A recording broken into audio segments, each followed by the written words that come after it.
Wait a minute. Have you heard the strange tales of the Whistler?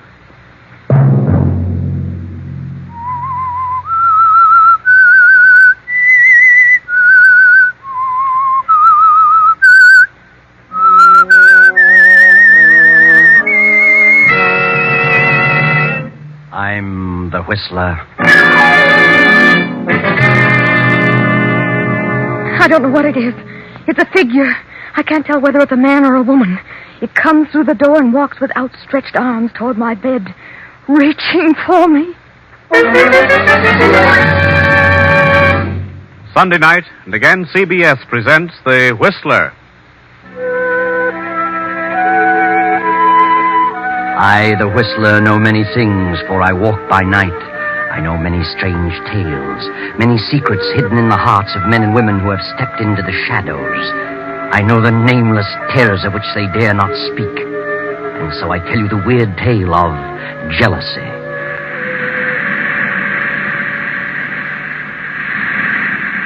At the edge of the cliff overlooking the sea sits a gray stone mansion, weather-beaten by the storms of several decades. To this mansion, Gilbert Durant brought his bride, Lucia. That was 4 years ago. Gilbert and Lucia were quite happy until last year, when Lucia's half-sister, Beverly, came to live with them. And gradually, something began to happen. At first, Lucia realized that Gilbert's ardor was beginning to cool. He became more absorbed in his writing. Then she felt the cold clamminess of the stone structure almost creep about her and clutch her. Fear grew in her mind, a fear that nearly took her breath. It is evening now, and Lucia, having excused herself at dinner, tosses on her bed in a fretful sleep. No. Don't! Get away from me! Ah! No! What's wrong? Benson, come in! What was wrong? Why were you screaming? Benson, I must have been dreaming. It was horrible. You're white as a ghost. You're shaking like a leaf. Yes, I know. Oh, Mrs. Benson, I can't stand it. It's driving me mad. That makes the 4th or 5th time I've dreamed the same thing. The same thing in every detail. I've never heard you scream before. It always comes a little closer to me. Tonight, it almost reached me. It? What do you mean? I don't know what it is. It's a figure. A human figure. But I can't tell whether it's a man or a woman. It comes through that door and walks slowly across the room with its arms outstretched, reaching for me. Are you sure you were dreaming? Oh, now that I think of it, it isn't like a dream, an ordinary dream. Its reality seems to carry over even after I'm awake. Oh, that's what's made you so ill. This dream, if it is a dream, means something? Is that what you think? It's a premonition? Perhaps. What time is it? 9 o'clock. Where's Gilbert? Your husband went horseback riding over an hour ago. Your sister went with him. Beverly? Why didn't he ask me to go? Well, you know you haven't been feeling very well lately. Oh, yes. Yes, of course. Well, if you're feeling better, I'll go back to my room. Oh, yes, I'll be all right. Good night. Good night, ma'am. Beverly. Gilbert and Beverly.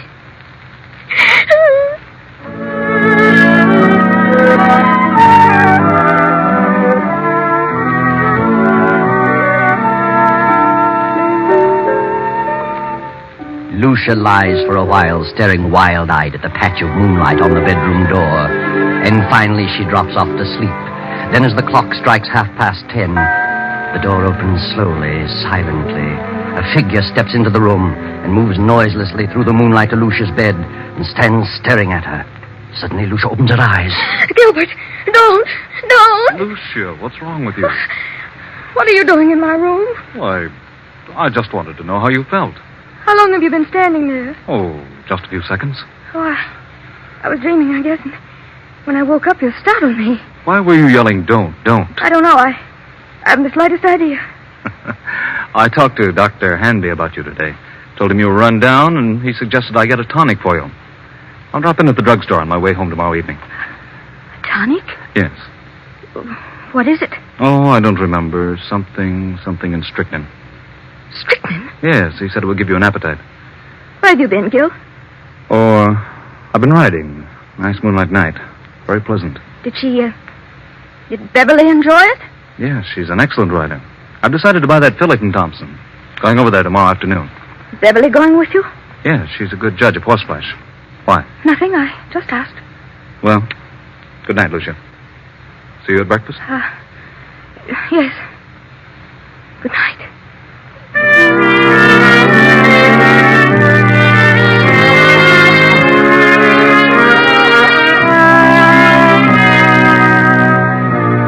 Lucia waits till she hears her husband turn out his light, then slips quickly to her door and quietly down the stairs to the library.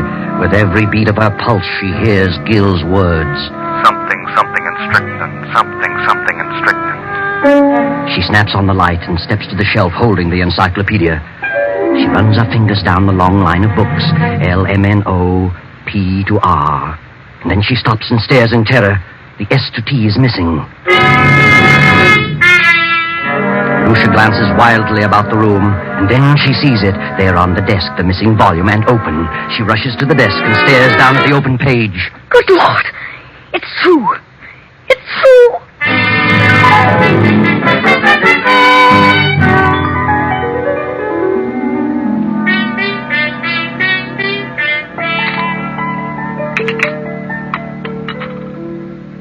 I'll tell you what, Beverly. I'll leave the deal entirely up to you. Up to me? Oh, Gil, that's not fair. Why not? Well, suppose she turns out to be a lemon. I don't think she will, because you're going to have the job of training her. Oh, you certainly flatter me. Not in the least. Oh. Good morning, Lucia. I just realized what time it was. You'll be leaving in a few minutes. Yes, it's 9 this very minute. I better step on it. More coffee, Beverly? No, thanks. How do you feel, Lucia? Why, better. Much better. You better eat something. No, I can't. At least some coffee. Yes, I'll have some coffee. I've got to run. See you later, Lucia. Yes, Gil? And I'll see you this afternoon at 2, Beverly. Yes, I'll meet you in town at 2. Oh, Gil, don't forget Lucia's medicine. I won't. Goodbye, Lucia. Are you meeting Gil in town, Beverly? Yes, he wants me to decide on that filly he's interested in. Where did you learn so much about horses? Well, it seems to be natural. Why don't you get interested in horses, Lucia? Why should I? What are you interested in? Well, I'm interested in a few things. My husband in particular. You don't act interested in anything. Really? If you'll take my advice, you'll snap out of this coma and get some pep. Does Gil like women with pep? Well, no man cares about a woman who sits around and mopes. I think you're a hypochondriac. Do you? You should do something about it. I intend to. I intend to do something about it. I'm glad to hear it. Get out and do things. Play games, golf, tennis, swim, and ride. Maybe this medicine will fix you up. You know all about it, do you? What is it? Oh, I don't know. It's a tonic, a builder-upper. I wish I could believe that. At least you can try it. It won't hurt you. No? I wonder.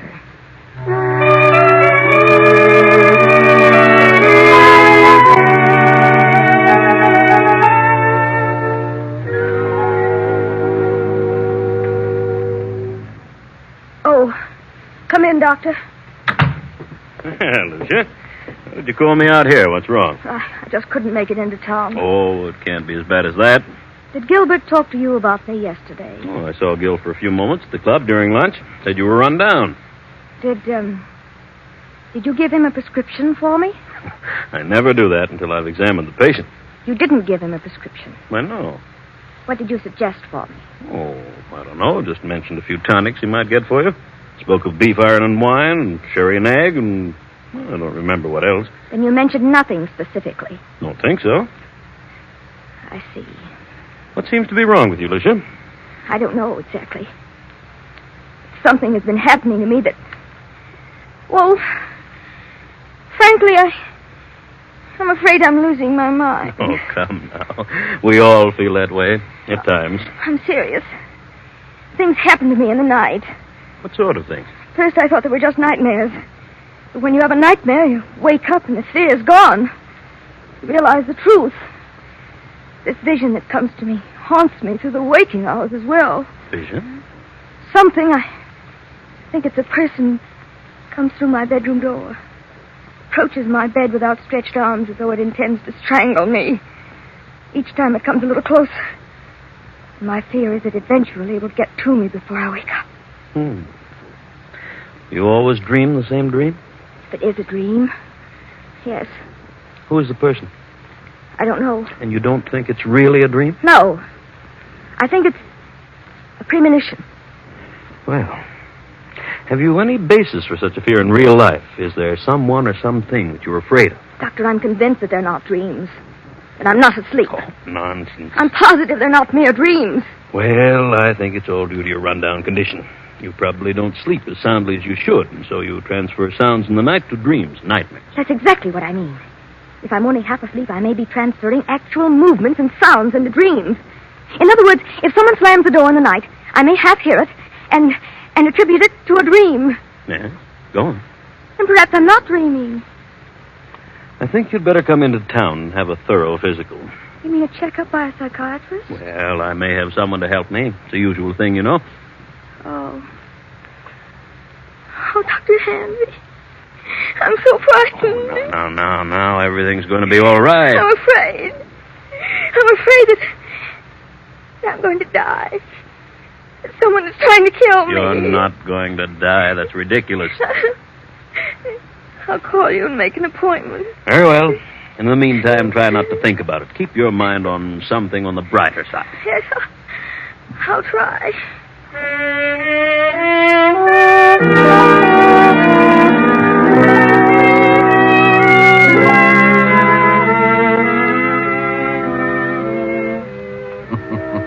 Yes, try, Lucia. Try hard to keep your mind on something brighter. But you can't, can you? That awful gnawing of jealousy and fear occupy every moment. Gil and Beverly, Gil and Beverly. How could they do such a thing? Then, as the afternoon fades and dusk sets in, there is a knock at Lucia's door. Are you asleep, Lucia? No, I'm not asleep. How are you feeling? I seem to have developed a headache. Have you eaten anything today? No, I didn't care for anything. Well, this will help them. Better take a dose now. I'll measure it for you. What is it? Why, it's the tonic. Did Dr. Hanby prescribe it? Oh, yes. Yes, he did. Where's Beverly? Down in the library. Did you buy the horse? Yes, Beverly thought she was a fine animal. I didn't know Beverly knew so much about horses. She's a horsewoman after my own heart. Is she? Rides like the wind, too. She had intended to go home tomorrow. She's staying on? She's got to. I wouldn't think of her leaving now. Why not? Well, for one thing, she's going to train the horse. And what else? Why, nothing else. Here, take this. A little bitter, but you'll get used to it. Gil! Go ahead. It won't hurt you. I don't want it. And why not? It has poison in it. Well, I suppose it does have a little, yes, but only enough to act as a tonic. I don't want it. I won't take it. I won't. Are you going to act like a child? Take it and quit arguing. I won't. This is ridiculous. I tried to do anything for you, and you act like a spoiled kid. I can't take it. You're impossible, Lucia. I'm afraid. You need this medicine, but you're too confoundedly stubborn. You'd rather sit around and mope all day. Very well, there it is. You can take it or not. Disgusted trying to help you pull out of this. Good night. No, wait, Gil, I'll take it. I'll take it. I don't care whether you do or not. There, I've taken it. Terribly bitter. And take another dose around 11. Gil, where's Mrs. Benson? Why, I told her she could have the night off. Thought she might like to spend the evening in town. You let her off? Yes, she's been sticking pretty close lately. Oh, yes. Yes, she has. Good night. Good night, Lucia.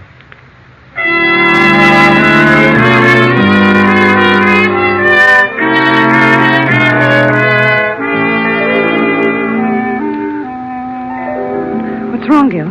You look upset. I am. Lucia didn't want to take it. No? Why not? She's afraid of medicine. What are you going to do? She finally took a dose of it. If I know her at all, she'll never take another drop. Well, she's got to take it, Gil. You've got to figure out a way to make her take it. It can't be disguised. It's too bitter. Try something else. I'll try and coax her into it again. Isn't there something that tastes more pleasant, or something that you could put in milk or orange juice? I don't know. Well, I'll find something. Of course you will. You've got to. I think Mrs. Benson is the cause of her dislike for medicine. She's keeping her upset. I'm going to let Mrs. Benson go for 2 or 3 days. and maybe something can be accomplished. I'll speak to her now. Well, Benson, what are you doing standing here in the dark? I was just going upstairs to see if Mr. Durant wanted anything before I went out. I see. Oh, by the way, I'm staying home for a couple of days, and I thought that since you've been staying so close to the job, you'd welcome a few days' leave. Leave? Why, yes, but Mrs. Durant may prefer that I stay. I think you'd better get a little rest yourself. You needn't come back till Friday. But I don't need a rest. You come back Friday. Yes, very well, sir. I'll run up and see her before I go.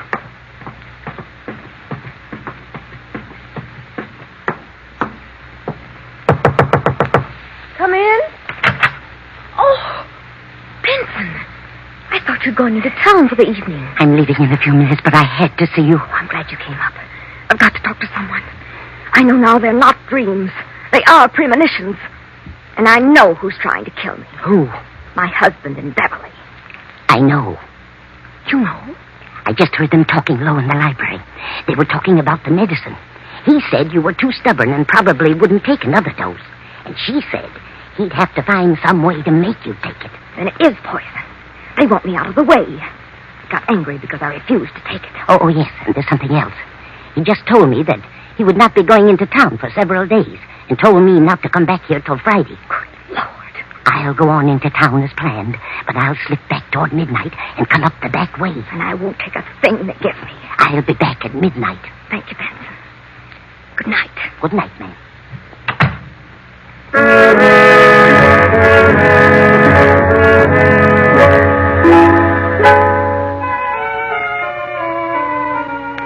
A few minutes before 12, Mrs. Benson returns to the mansion. No lights are burning, so she makes her way quietly through the back entrance, slips up the stairs, and taps lightly on Lucia's bedroom door. Mrs. Durant. Mrs. Durant. Then she turns the knob, opens the door, and snaps on the light. Mrs. Durant, are you here? Then Benson steps quickly toward the bed.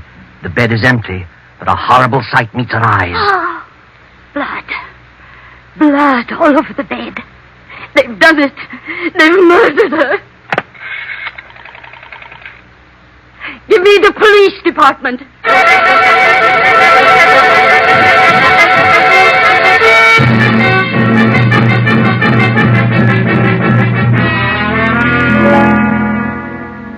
All right, Mrs. Benson.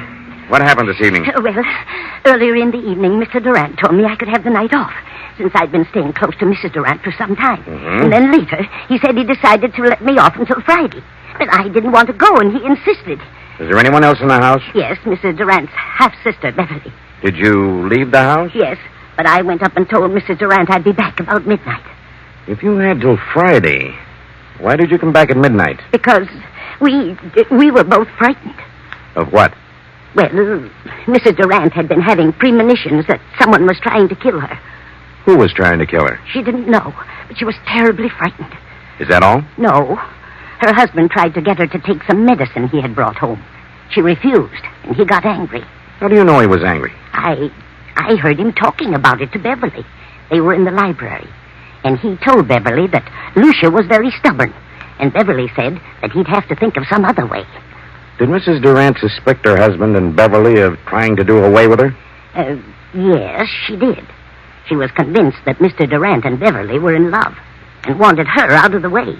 So you came back tonight because you anticipated that something was going to happen? Yes. The house was dark, so I came up the back stairs, knocked on her door, and when I got no answer, I came in, turned on the lights, saw she was gone, and then I saw the bed all covered with blood. She wouldn't take the poison, so they did it another way. That's what they planned in the library. Where are they now? Any idea? Well, they didn't expect me back tonight, so they've probably gone to dispose of the body, intending to come back here and clean the place up later. I see. Anybody else know about Mrs. Durant's fears? Yes. She talked to Dr. Hanby. I called him right after phoning the police and told him about it. He knows. Dr. Hanby, Captain Rick. What in the world is the meaning of this? From all indications, Mrs. Durant has been murdered and the body disposed of. Doctor, I understand Mrs. Durant told you that she was afraid that something was going to happen to her, that she was going to die. Who told you that? Mrs. Benson here. I see. Well, she did call me in this morning. She'd been having strange dreams. Premonitions, she called them. I called them hallucinations. Who did she think it was? Well, she couldn't tell whether it was a man or a woman, but someone was always approaching her bed with outstretched arms, trying to choke her. Do you think it was more than a dream? Well, she was a sort of hypochondriac. I asked her to come into town where I could give her a thorough examination. I didn't take her story too seriously, but... Well, this certainly puts a different slant on the entire picture. Yes, we haven't found the body. I have men out searching now. We'll find it. Well, here's Mr. Durant and his sister-in-law. They found him about a half-mile down on the beach. How are you, Durant? What in the world goes on here? Oh, what's wrong, Doctor? Take a look at that bed. Good Lord, what's happened? Lucia, where is she? We thought you could enlighten us on that point. What do you mean? Is she dead? Where is she? Gil. Beverly. Give her some water. She'll be all right in a minute. But what's happened? We think your wife has been murdered. Murdered? What are you doing here, Mrs. Benson? I thought you were gone till Friday. Why did you tell her to go until Friday? Why, I thought she needed a rest. She's been having long hours. Where is Lucia? Where have you and your sister-in-law been? Why, I slept upstairs and saw Lucia was asleep, so we decided to take a little ride down the beach. It was still early. Didn't take anything with you? Certainly not. What do you mean by that? What would we take? I don't know. I just asked. Did you two try to get Lucia to take some medicine? No. Wait a minute, Beverly. That won't do any good. Yes, we did. She was run down and needed a tonic, but she refused to take medicine. Why did she refuse? I don't know. Maybe she was afraid of being poisoned. That's ridiculous. Why should I want to poison her? I loved Lucia. How long has your sister-in-law Beverly been here with you? Why, I don't know. It's quite some time. Just a minute. Are you inferring that Gil and I'm not inferring anything. I'm merely asking questions. Well, whoever suggested such a thing is lying. Why, Gil and Lucia... Just a moment, Beverly. Mrs. Benson, what have you been saying? What did you tell them? I told them the truth. Do you think I planned to kill Lucia? Is that it? Yes, you and this woman. Why, that's ridiculous. You tried to get her to take some medicine. She knew you were in love with her sister, and you were trying to poison her. When did she come to that conclusion? She had premonitions. That means nothing. And besides, I heard you talking, you and Beverly, planning the whole thing. What? She's out of her mind. I heard you, I tell you. When you realized Lucia wouldn't take the medicine, Beverly said you'd have to think of some other way. Some other way to what? To get rid of her. What else? This is the most amazing thing I ever heard of. Dr. Hanby, you know better than this. Do you think I had a reason back of wanting to know about various medicines? No, I didn't. Not at the time, but now... Now what? Well, I'm sorry to say it all adds up to something suspicious. Seems more than just coincidental. Do you think I killed Lucia? Well, look about you. Look at the room. What else am I to think? What was the tonic you tried to give your wife? It had strychnine in it. That right, Durant? Why, yes. It was one of the things Dr. Hanby mentioned. It was iron, quinine, and strychnine. Did you mention that, Doctor? Well, I suppose I did. It's a commonly known tonic. Did you add anything else to it, Durant? Certainly not. How about it, Sergeant? What's the report? Why, the bottle contained iron, quinine, and strychnine, and a heavy content of arsenic. Arsenic?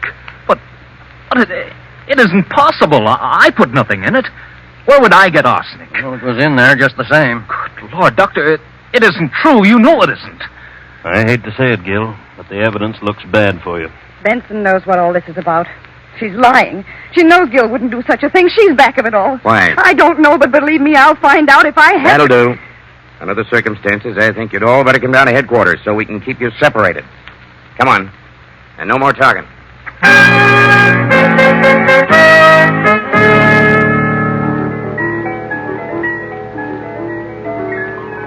48 hours pass.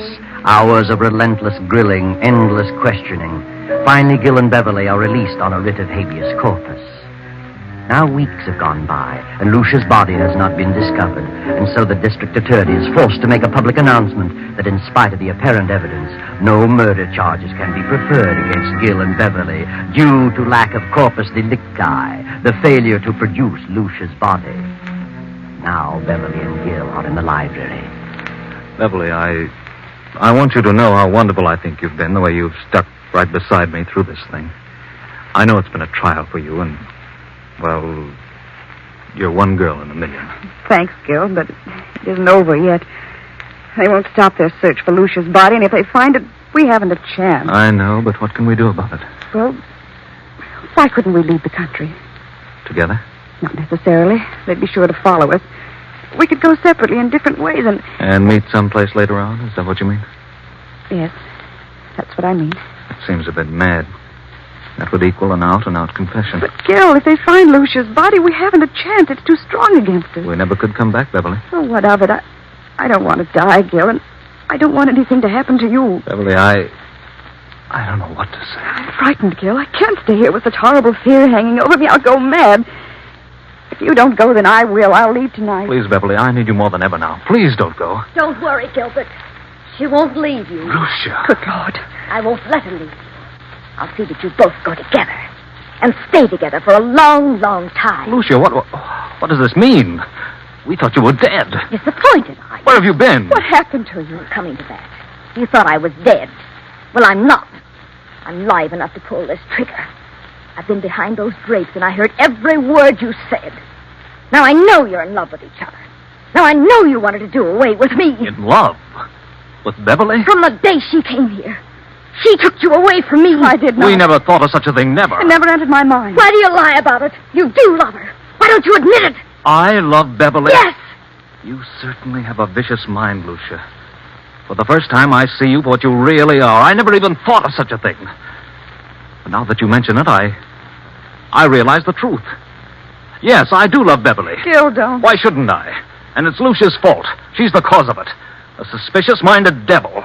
She let her imagination run away with her. She built this thing up, and now it's boomeranged on her. Oh, what a mess you've made of things, Lucia. You mean you and Beverly? You didn't plan? Certainly not. You must have been out of your mind. Oh, Gil. Gil. I thought... I was sure. Oh, Gil. Gil. I'm sorry, Lucia, but that's the way it is. And you've no one to blame but your own miserable self.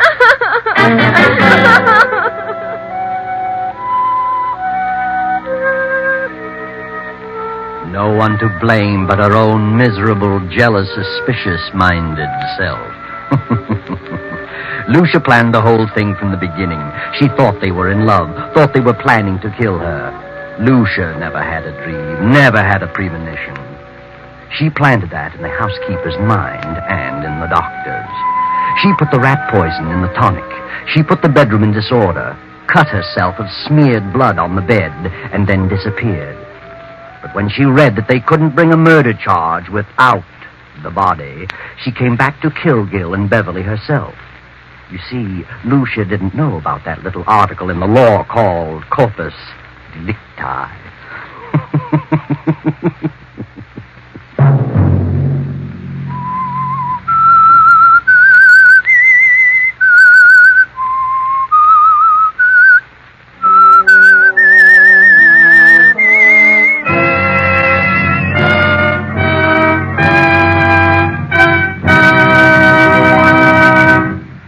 CBS has presented The Whistler.